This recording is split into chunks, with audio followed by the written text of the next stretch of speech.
TVB! Bradford Anderson, what are you doing? Oh, man. Oh, I was telling our guests right before I opened the meeting. Yes. My dog was sitting next to me in the dog bed, and all of a sudden I heard, Oh, no, here we go. and he did that for about 30 seconds, and then it came out. And Sweet. So I was running frantically with the spray bottle and then also Sure. we're about to I'm not sure if he's going to throw a ball over the house, so it'll be an adventure. Well, we'll see what happens after. Happy Monday. Happy Monday. So Yeah. we have a wonderful guest. I absolutely adore this wonderful woman. She's been in our lives for a long time. Gosh, a long time. It has been a long time. You know her as Olivia Falconeri, Quartermain. Oh, quartermate. Yeah. Lisa LoCicero. Wait, she's got to fill me in. What happened? All right. Wait, So how did you know? Hi, Lisa. How are you? Hi, all. It's good times. You didn't even know I married Ned? Are you really that behind the times? I'm always behind the times. We're related. I'm like the richest lady in town now, and that's saying something. Hey-o. That is. So wait, I think I remember a little bit. Wasn't he running for office or something at some point? That's when you guys were married. Is that correct? We were already married when he ran for mayor. Yes. Okay, got it. So mayoral campaign, correct? Well, Yeah. Did he feel like in order to win election, he needed like a proper wife? Is that how you guys got married? If that was part of his psychology, it was buried deep. It was in the subconscious. That's not the kind of thing that comes up and out.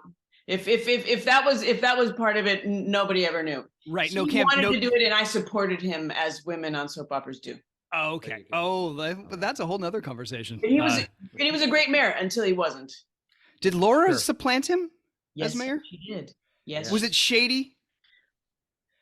You're asking a lot of questions. Yeah, this is too many. This is too many storyline questions. Listen, I want to talk about Lisa. I don't want to talk about Mayor Ned. Okay. From 7 years ago. Yeah. So Lisa, where are you from originally? Originally from Grosse Pointe, Michigan, outside Detroit, suburbs outside of Detroit. That's right. Great movie with John Cusack about Grosse Pointe. It's not very much like Grosse Pointe at all, except for the fact that the year that movie would have taken place would have been my graduating, my 10th year anniversary. And we are, I believe, the only class in the history of Grosse Pointe High that did not have a 10-year class reunion. Oh, who's going to plan that? Yeah. And I can't believe that those two things are not connected in some way. Sure. Oh, interesting. Right. Yeah. Yeah. But was it supposedly the Michigan Grosse Pointe? It must have been, right? There are not any other Grosse Pointes that I'm aware of. Right. Or at least none of that. Yeah, no, it was the Grosse Pointe. Yeah, it was supposed to be Michigan Grosse Pointe outside of Detroit for sure. Yeah. For sure. Wow. They showed the yacht club, they showed the whatever, but the rest of it was whatever. Right. So what was growing up in Grosse Pointe like for you? Well, I mean, I knew I left the day after I graduated high school. I was like, okay. So you knew. You're out. I had been counting the days, and I don't say that to Shaun Grosse Pointe because it's a beautiful place to grow up, and you're very, very fortunate if you live there. It's bucolic. I mean, well, bucolic is the wrong word, but it's a beautiful place to grow up. I never fit in there, and I knew I never would fit in there or cared to. It wasn't my cup of tea. And right. I knew that I was going to New York from the day that I was maybe not born, but I always knew. Just because your interests, you like, what was it about you that as a kid that you were like, oh, this, I need either some, like, what was it? It's not a place for creativity. There's just not as many outlets. Sure. It's not a place to really think outside the box, which is fine. And it worked for a lot of people. I was for sure considered like the weirdo of certainly my class or the town or the high school. But at a certain point, it started working for me socially. Yeah.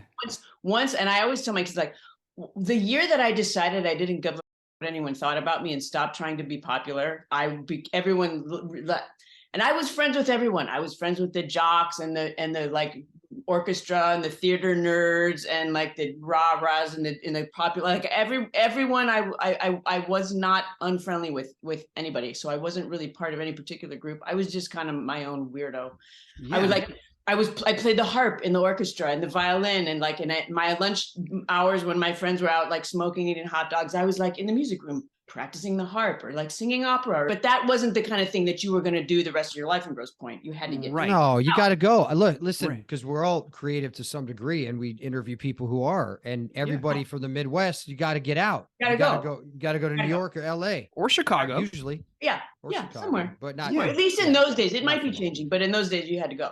Right. Yeah. Right. And sure. were you clear that you wanted to be, you're clear that you wanted to be an artist, a performing artist? All my life for sure. And I played a lot of instruments, and I was a dancer and an actor. And I believe that the year I was about 13 when I decided I was going to be that acting was the thing that I was going to do, and that I had to tell my parents about it too. Those are two big deals in an actor's, I think, life, unless you grow up in an actor family. Like the day that you tell your parents, this is what I'm going to do. Right. And I realized I wasn't going to be a musician, and music was just too hard and too specific. And it occurred to me, like, if you up Chopin's waltz, everyone knows.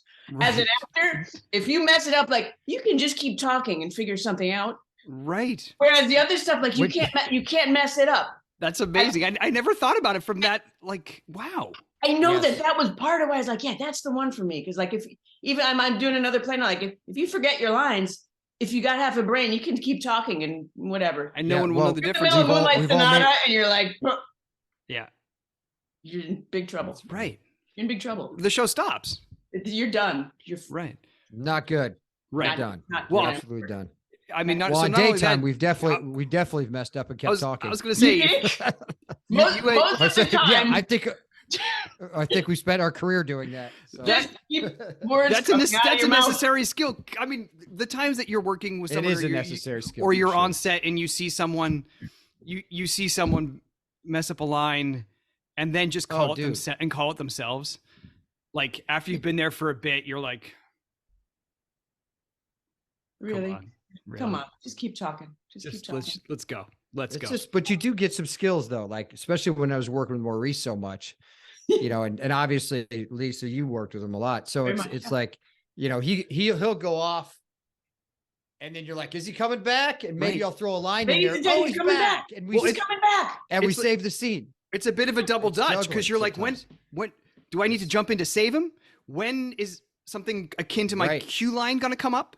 But you may recall that back in the day, we really did make up a lot more stuff than we do now. And I don't know if that's the same with where you, like back in the day when I started, I would write whole paragraphs that I would just say. Are you talking about GH or are you talking about? I'm talking about GH.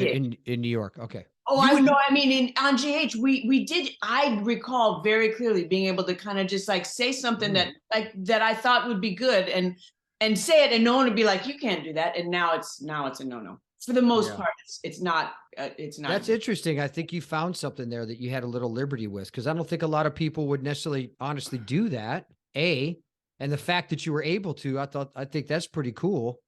In retrospect, it was probably not always a good, responsible, kind, professional thing for me to have done. But I noticed adjectives there. Others were doing it as well. So I felt like it was okay. And I often got in the magazines like line of the week. And I was like, thanks. That was me. That was me. No, I did that. I did that. So wait, but that's a lot more preparation though. Just like it is. No, it is. You're right. So is that why? Is that more truthfully why it went away? Because you're like, I don't have time to do this anymore. No, it went away very specifically because like you can't do that. Sure. You can't do that. Sure. You know, I don't exactly remember the day the curtain came down, but eventually you couldn't do that anymore. Right. Yeah. It's interesting because when Tony, Tony Geary would pretty much have carte blanche to write anything and write actual scenes because he was a good writer. Yes. But it would make it double the work. Right. Now you got to write it. Oh, sure. And then you have to memorize it. It's like you're starting from scratch. But anyway, I want to talk to you about, because how long were you on Loving? I know we'll bounce around a little bit, but I was so fascinated by that show because I thought it was so before its time. Oh, you mean the city? They shot it? When it turned into the city? The city. Sorry. When it went to the city. Yeah. Sorry. The city. Yeah. I started the very tail end of Loving when I was probably 24. So that'd been 93 or 94. And then we turned into the city. we were young kids still. In my mind, that's still a young kid. Yeah. We didn't really know what we were. We were just like, this is great. And so much of the cast was sort of written off or killed by a serial killer. And we didn't have the sensitivity at that time to be like, oh my gosh, this family is being demolished. We were just like, whoopee, we got a new show. Hallelujah. And in retrospect, if I could go back in time, we would have been a little bit more sensitive to the dynamics that were going on. To your friends getting fired? Well, I mean, the vets, they were the vets that had been on for a long time, and like a big chunk were going on to this new show, and we were like, yay, whatever. Yeah. But it was a cool show, the way they shot it. I remember visiting George Palermo. Oh, bless you. Right. I was friends with George, and I met him at the set because I was in New York, and he was like, and I remember these sets, Brad, were so cool because they shot it film-like. Yeah. Right. A lot of times, a lot of steady cams, a lot of jibs or cranes, whatever. And I remember some of the sets had almost a second story on. They kind of all did. Yeah. Yeah. On it, where it was like they could come down with one sweeping shot. Wow. It was really interesting. I thought before its time. So we would go up the stairs. They would follow us up the stairs with a steady cam and then have a scene in the upstairs portion of the loft. So cool, dude. Yeah. So cool. Wow. It was cool. Yeah. So was that, so when you left Grosse Pointe, you did go to New York, in fact, yes? I sure did. And what was that like was that right after high school? Like 18-year-old Lisa in New York? The day after. It was great. It was a very exciting time. It's scary, of course. In retrospect, it was also very scary and lonely and all of those kind of things. And you don't know, like, what pizza joint do I go to? Which Ray's is the actual famous Ray's? Yeah. It's the best, the best pizza in New York. Ray number 50. So it was scary. And of course you think, having lived your whole life thinking someday I'm going to move to New York, you think that all of a sudden like a lot of things, I'm going to walk through a magic portal of New Yorkness and all my life is going to be perfect now. And you walk through one portal into another bunch of great things in trouble. Well, whenever you enter into something major and new, it's like some of this is great and some of it was better before. Whatever. But it was very exciting time in my life, and it was just doing play after play after play after play, and in a conservative program at the American Academy of Dramatic Arts, just doing performance-related things all day long. Yeah, awesome. That's lovely. Well, and that's the cool thing about like I try to compare or think about had I come to Los Angeles instead of New York, and like, that's the thing about New York is like, you can wander into things, you can find things, you can find those portals, good or bad. Right. Yeah. But I don't know where to wander in Los Angeles. Like it feels like much more of an exclusive place than an inclusive place. Like in New York, if you're there, you're a part of something. Yes. With whether you want to be or not, like you are a part of something. Yes. And a different way to have to protect your energy during the day, because you're always out in the flow of humanity all the time. And you have to sort of get out of that sort of, but you don't realize that when you're 18. Sure. You're just like, why am I so stressed out? Like, because you've been being bombarded with everybody's on a massive level all day long. And like, it's a lot. Yeah. But you don't know that then. And now when it's middle-aged woman, I go back to New York, like, holy crap, this is a lot of like, you need to go out. It's a thing. It's a real thing, especially if you didn't grow up with it. Well, totally. But as a kid, especially whether if you're from the Midwest or I'm from a small town in New Hampshire, man, not realizing it at the time, but becoming an actor, so much of, as you say, humanity is in your face. In your face. All the day. What great training is that in terms of being able to tell human stories? Like once you can process it, so many characters are there with you all the time, and so many feelings and energies. It's like, I don't know. I as an artist, I realized it was an important part of my training, if you will. Some of that difference is the difference between the advantage that kids had that I knew that grew up in New York all their lives, and that was just a part of who they were from the day they were born. That was the air they breathed, the way that we breathe some other different kind of air, but they breathed the air of being bombarded with a billion aspects of humanity all the time. So it wasn't a thing that they had to shift into. And that really fed their ability to function easily as an actor early on. Yeah. Where to me, it was like such a shock to the system, like your first audition but then the switch over here. I remember the first audition I did out here. I had flown out to audition for the show Roar. And like, it was like Malibu Barbie, like what, like I couldn't believe it. I couldn't believe it. I came out here, I hadn't driven in years really, because you lived in New York. And like, I had this like rental car and a Thomas guide. And I'm driving to Universal Studios, which I only knew from having visited here and gone on a tram ride when I was 10. And I was like, I cannot believe I am driving on, and I see Universal Studio out my window right now. As an adult person, I can see Hogwarts Castle, and like, I can't believe that I, Lisa, am driving onto the set of Universal as an acting person. And I parked my car and walked into the thing. And there are palm trees right in front of me, and walking in, and I walk into the room, and I turn around, and Shaun Cassidy is sitting on the couch. Oh boy. Behind the door. And he's like, this was before a day when I would have ever thought like, hey, when you fly out for a thing, maybe you should know who the producers are and like who's going to be in the room. And we're like, who knew? You just like, I know my words, and I'm just going to go in this room and say the words that they told me to say. And I walk in, and on top of all the other massive, crazy, I turn around, and Shaun Cassidy is sitting on the couch, who's one of the producers. I was the president and the founder of a little something called the Shaun Cassidy Dance Squad. Oh my gosh! Just in case anyone didn't know that. Oh yeah, the SCDS. Yeah. We went door to door in Grosse Pointe, ringing people's doorbells with an 8-track player, and basically doing suggestive dances in their living room for a quarter. Girls in like satin shorts going like ding dong. Hey, Mr. McGillicuddy, can we come into your living room and do like a floor show where we like do things like whatever? And they're like, sure, kids, come on in. Did you check the registry before you knocked on doors? There wasn't one. It's got to be made into a short film someday. It's spectacular. So but that's funny. But that was like the biggest. So it's a shift, and the fact that as people, you just keep expanding what is normal to your system. Yeah. Mm-hmm. Again and again and again and again. I think it's kind of what makes up the fabric of a good life. Oh gosh. And eventually we're going to have to start contracting, guys, because we're getting older. Nah, I don't agree. No, I mean, not shut it down. Not yet. Not yet. I'm not even close to yet. Eventually, I am told it will start feeling like there you go. That's better. Time to start not massively growing every single year. I haven't gotten close to that, but I'm told that eventually you must contract as well. Interesting. Or you just get stampeded by elephants in the Serengeti, and then that's that. Pretty much, and then that's it, and then you're done. Then you're done. Okay, that's a good end. Parachute doesn't open. End of story, or whatever. Okay, I wasn't sure if that was a metaphor I wasn't getting. Yeah. Like, oh, you got it. All right. You got it. So was loving your first TV job? It was my first like sort of contract real deal. Like 20, what was I, 20, 22? So that was lucky. Awesome.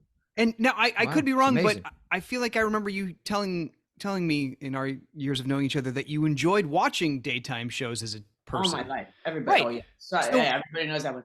I happened to be watching ABC the day that the very first episode of Loving aired. And it was like a new soap opera, which is weird. Yeah. And there was a girl like in a white Victorian dress, like playing the piano with a crystal unicorn, and like an evil man was looking in at her. I'm like,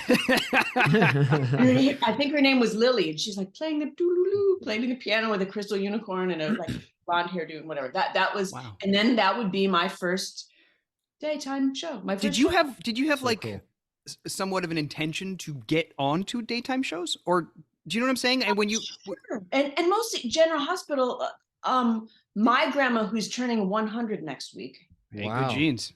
I got hooked on General Hospital with her as a kid. If you want to know the secret to living to be 100, she smoked most of her life, sedentary, processed food, and a kind of crappy attitude. So that's the secret. Right. She's 100, still has her, whatever. Don't do any of that. Unreal. Yeah, no, she's the unicorn, because that ain't the secret. And a lot of diet soda. So unreal. Unbelievable. Preservatives, lots of them. A lot of preservatives. She's preserved. She's preserved. There you go. But we would sit and watch General Hospital. I remember there was like was an earthquake at General Hospital, and like the set was shaking, and like Steve Hardy and Nurse, they're like, oh, there's an earthquake. And it's just Dale shaking the camera. Basically, Dale wasn't born yet, buddy. But that would have been, yeah. So there was I watched soap operas all day long. That was kind of my escape from what I didn't fit into in Grosse Pointe, was watching soap operas all day long. But I guess when you moved to New York, like some of the best jobs, I remember when I graduated college, I was very envious of my buddy Bobby Steggert that got a role on All My Children, and I was like, oh, that's right? What a great day job, if you will, because you can even be in a show at night, like sometimes. I didn't think of it as like what a great day job at that point. No, when I got a superstar because you had 3 lines on One Life to Live. You're like salami, bologna. Like in those days, it was like, I can't believe that you're such a superstar. And it's so funny because, because Lisa, we're close. I think we're the same age. So, it's so funny, the mentality, because the mentality here was so much different as a young actor. Okay. Okay. You were like, no way am I getting on a soap. I don't want to. I don't audition for those. It's just movies, and it's just so funny because I feel like if in my, early 20s, being there would have been amazing to be on a show there in the city, just to do a couple years, would have been the experience of a lifetime. That's probably one of the things I feel like I missed out on in daytime, because I've done so many shows and worked with so many great people, but it's like, to be a young person and, on the city for a couple years, it seemed like such a dream.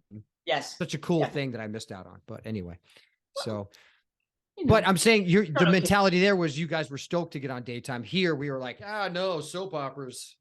That was, I get that was part of it, but you never thought, I didn't think that when I was 52, I didn't think that I was going to be doing it for the majority of my adult life. Now, when I look at all my, even friends that have resumes longer than my left arm, they can't say that they've worked consistently for all these years, which is it's a different kind of blessing, that I could raise my kids without the pressure of constantly hamster wheeling a next job. Totally. Was such a gift. I think of it in terms of raising my kids a lot, that I could have that peace that came with, like, I have a job. Have a job. Because for me, being generative, making my own money, working is such a massive part of peace, of being at peace when I don't a little cuckoo. And I haven't had to experience that full cuckoo-ness of, like, I don't have a job for a long time. And that's a gift. That's a massive gift. It sure is. It's so easy to understand why people stay, right? Oh, for sure. Of course. For sure. Yes. Right, for sure. Yeah. For sure. And I mean, if you want to talk about how many people go and, come back, reasons that we all try to come back.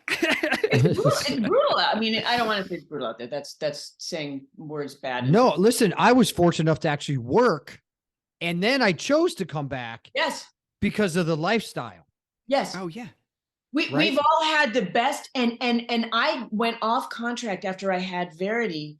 I think when I had to leave, like, I think they had to, maybe when I was under contract, pay me for like half a year's worth of shows that I couldn't actually do. And that is a big red flag. And I thought it was the end of, like, oh no, it's actually made it so great. I can do a play. I just did a CSI or a movie I just did in Montana. I can do those things, plus have this family of General Hospital and the secure. It's been the greatest gift. That's awesome. It's been the greatest gift. What year did you come on GH? I believe it was 2007. 2000. Wow. It was right. It was about a year or so after I got there. I started in fall of 06. Yeah. Coming on soon after. And that sounds right. I was still in my 30s. And that was a great, actually, story coming in too. Well, Connie, great, yeah. Awesome. It was, well, yeah, the Bensonhurst story. And Dom shot Sonny. Was that part of the story? Got it backwards. Sonny shot Dom. Sonny shot his own son. The whole line that I think was in Bob Goose's head was, Sonny, you shot your own son. Oh my God, Sonny, you shot your own. Yeah, that was good stuff, man. That was well, because remember, he came on as Dominic. Yes, like Johnny Brasco kind of, he was undercover cop. Yes. Right, but they gave him his own name as his. It was around the time that everyone was using their own names. Yes, yes, that's true. That was a trend. It was a trend. Remember he had all the gold chains and his hair winging out to the side? Yeah, totally. Well, his hair got back to that point about a year and a half ago, like COVID times, or like just out of COVID. It went back to that. It surely did. It's funny. Because you were kind of a doting ma. Yeah. Is she still? Oh, for sure. Yeah. For sure. That's the baseline of her character. That's the fundamental of her character. All that kind of stuff. And like when they would write me like that, I didn't want the grandchildren calling me grandma. I'd be like, absolutely not. That's not her. Yeah. She wanted to be a grandma. Waiting. Like, don't call me that. That's not for her. She's happy to bake you a lasagna. I had a first the other day where I carried in a baked ziti that there was actually ziti in it. And I was like, can someone please take a picture? This isn't sweat socks wrapped up, covered in foil. This is an actual plate of macaronis in sauce. Did someone have to eat it? Was that the idea? Was that why it was? I don't know. I don't think we ate it. Just for it was real food. Just for the truth of it. Just for the authenticity. So it was a thing. So looking back on all, the last 16 years, 16, whatever, 15, 16, what were some of the standout stories? I mean, your story coming on was great. That was great. That was a great story. LSD and made psychic, rendered psychic by an enormous bolus of LSD that I was forcibly injected with by Heather Weber was, I mean, because I saw the episode as a kid where baby Stephen Lars, came and like moved the lazy Susan. And you want to think of that writer's room. They're like, how do we get the poison tea to they just did this. I know, a lazy Susan. Who thought of that? Like a baby's gonna and move the lazy Susan around. Does everyone know what a lazy Susan is? Yeah. Yes, but didn't Chase drink poison from that too? If that happened again, I don't know about it. But did it again with the lazy Susan, but not a kid. Susan. That should be the name of someone's production company, Lazy Susan Productions, because that is some genius out of the box. That's creative. Awesome. Yeah, that was a great storyline, and I love being high. And you guys all would have to tease, and it was you, Bradford, was the person with the jackal, and at that time, other actors would come up to the set and watch. Because they're like, I can't believe you're going to really do this. You're not going to go to the 5th floor and say, I can't say this. I won't. I refuse. I won't do this. I'm like, no, I won't. In fact, I'm going to do it I'm going to turn up to 13. Yeah. Sweet. Not even 11, 13. Let's go.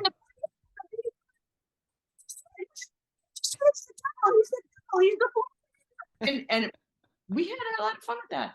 Yeah. No. Yeah. Who cares? Who cares? What's gonna happen? It's a great attitude now for sure. At this point, I don't mean who cares, but like no. Really think that the nonsense that you're gonna come, like my character wouldn't wear bedroom slippers. Do you really think that is what's gonna be a problem? Just do it. Do it 150%. Have a great time, and people will enjoy watching it. Well, and also now that there's the soup no longer exists, so Joe McHale's not going to make fun of you anymore. So what's the worst that can happen? He made fun of me a lot. I got on the soup a lot for that particular storyline. I was on the soup a lot. Okay. Yeah. So now on Days, because they get a little wackier, right? And fantastical. So I'm working with that same story. Yeah. Yeah. So I'm exactly right. So I'm working with someone who hasn't been announced yet, so I can't say. And it's that's it. Bradford. And it's stuff that we go, oh, really? We got to say this, or oh, this story can be a little wacky. And the person I'm working with, she goes, oh, I can't wait till you read these scripts and all this, and you're going to change everything and all this. And I'm like, no, I'm not changing anything. Not this guy. This morning, she's like, no change. I said, no, and I'm going for it. Go for it. I'm going. Like, we're going for it. Like, so my character would never say, it's like, well, what if they did? Right. That's the fun part. What happened if they did? That's the fun part. Figure out what happens in order for them to say that. That's you're just going to have a longer career. Not that we need one now, but when you're younger, if you know this, when you're younger, as a younger actor going, hey, just commit and make it work to the best of your ability. And it's going to be awesome. It's going to be okay. Well, and there's certainly no other places in the world that almost anyone, like just shooting like the CSI a couple of weeks ago, like you ain't going to go in there and go like, I'm not sure that this is like, they'll be like, oh no, no way. Yeah. No. Yeah, like, so I tried that at DreamWorks. I got fired. It wasn't great. that's Not great at all, by the way. So Yeah. we don't want to do that. Yeah. Oh, this is awesome. Well, you're doing something right, clearly, because you've had quite the career. And I'm enjoying myself. That's and it. I'm doing a little play right now. At Ronnie Marmo's place. Oh, yeah. Cool. Awesome. Very humble play about Bill Wilson and Dr. Bob about the inception of Alcoholics Anonymous, playing Bill's wife, Lois. We do it Friday night, Saturday night, or Saturday matinee performances. Full house. It's very small, 50 seats, but it's all mostly people in 12-step recovery, like crying and talking back to the stage. So awesome. It's like going to the gym, an acting class, church, and a meeting all at once. And that's great. This is getting me sober and keeping me sober. And you're like, this oh my is God. amazing. That's awesome. Wow. So you're on TV, you're doing a play, you just did a primetime show, you're living the dream. Yeah, just did a movie. Also, that one called Oregon Trail, coming out on Showtime. Oregon or Oregon? Oregon. But it does take place in the 1800s in Montana. And I'm going to tell you more. It's very, very violent, bloody, but it's a great movie. It's beautiful. Awesome. Beautifully shot. Yeah. So everyone watch it when it comes out. Amazing. Good for you, Lisa. That's awesome. That's awesome. Well, love it. Thanks for spending time with us, because you clearly have more important things to do. Yeah, for sure. For sure. That's for sure. I do have a healer coming today. If that could be any more LA, to do a Zoom interview. And I have a healer that a friend is sending over to the house too. Like a Reiki thing? Some sort of an energy healer. I'm not sure what it is. Beautiful. Love that. Go for it. All right. 100% go for it. What a day. Yes. Awesome. Lisa LoCicero, everybody. Yay! Lisa. Thank you so much. Please subscribe to our YouTube channel.